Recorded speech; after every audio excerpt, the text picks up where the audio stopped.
My name is Stephanie Waldron.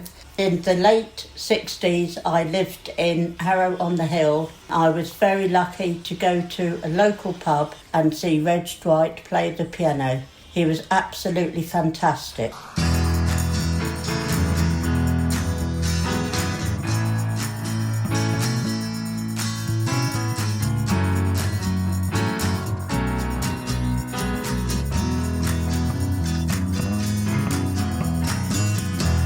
Good evening and welcome to Radio Elton John. It's been a while, hasn't it? About a month now. But you're getting used to the routine. I'm George Matlock and your host for tonight's programme. You'll notice we started in a slightly different way. But it's still the same real McCoy. So welcome. And on Radio Elton John tonight for Elton John World, we had a very special guest. Now, what I like about this guest is it's actually an Elton John fan who's gone and done something rather interesting. Released a series of songs, 6 to be precise, on an extended play, or EP as we call them, called 6 Yellow Roses. And given the day job that this lady's had, I have to say, and it is a lady, it's rather interesting to know whether we've just discovered the latest Lisa Stansfield or the latest Kate Bush.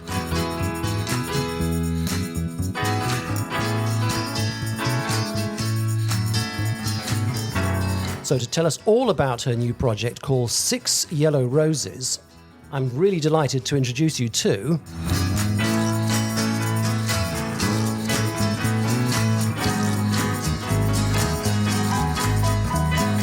MARTA COLOMA.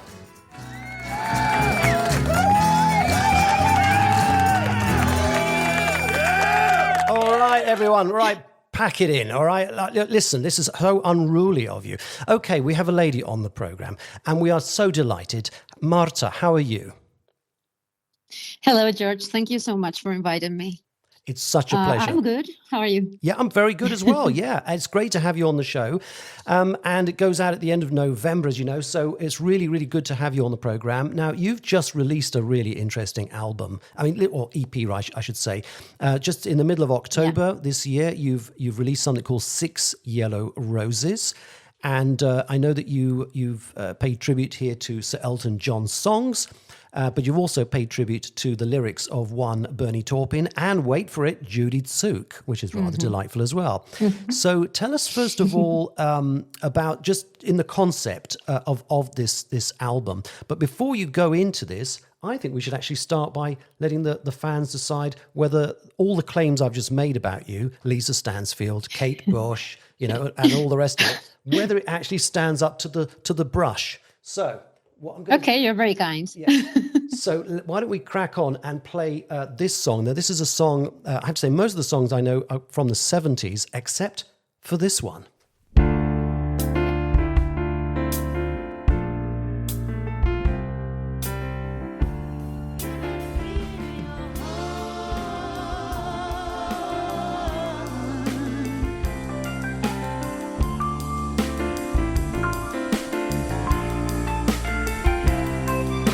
What an absolutely awesome track to start us off with, I think, there. That's Give Me the Love. Of course, that borders on 1980, I believe. And to tell us all about that song is the wonderful MARTA COLOMA. So welcome back. Now, tell us a little bit about this song. And this is the outlier, isn't it? Because everything else is very much tucked away in the 70s, except for this little number. Why did you choose it?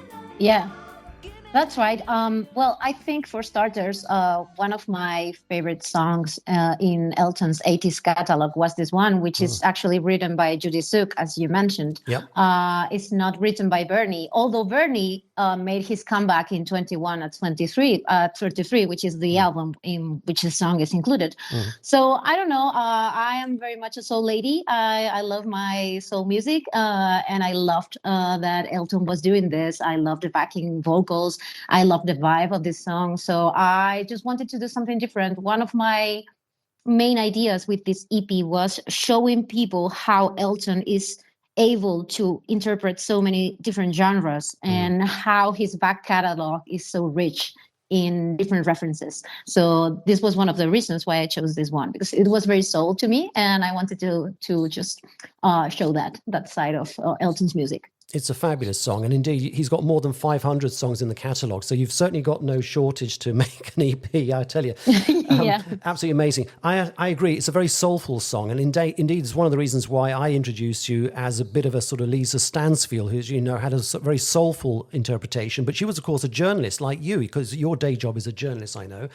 I didn't know that. Oh yeah, she was a journalist before she hit the big time in music, and then of course the other interpretations when I was listening was Kate Bush perhaps, or even maybe, I don't know if you're good at the very high notes, but if you can hit the very high notes, you could be a new Minnie Riperton. I mean, it's possible. I mean, wow. Wouldn't that be amazing? I'm a soprano, but I don't know. Yeah. Now, I know we've got a lot to get through, and you've got a very, very short period of window for us to talk to you, because I know you're going to zip off to do your rehearsals shortly. So if you're going to do your rehearsals, make sure you get a few Minnie Riperton songs in there. Make me happy. Okay, yeah, I will take a look, of course. Okay, lovely. Well, look, that was a brilliant song to start with, and I think the fans will judge it by themselves. But for me, that was a really, really wonderful track indeed. Now, tell us a little bit about the title of your EP, because it sounds very romantic. 6 yellow roses. I mean, yellow also has lots of different meanings when you give somebody yellow roses. So, what was the reasoning behind the name of this recording? We'd love to offer you the full interview. I know. You want more from Radio Elton John. You were listening on Red Shorts. The full episode is probably from season 1, 2, or 3. You can get it plus all episodes with a Platinum Experience subscription from rej.world. Since season 4, you can hear full episodes totally free on Silver Experience only at rej.world.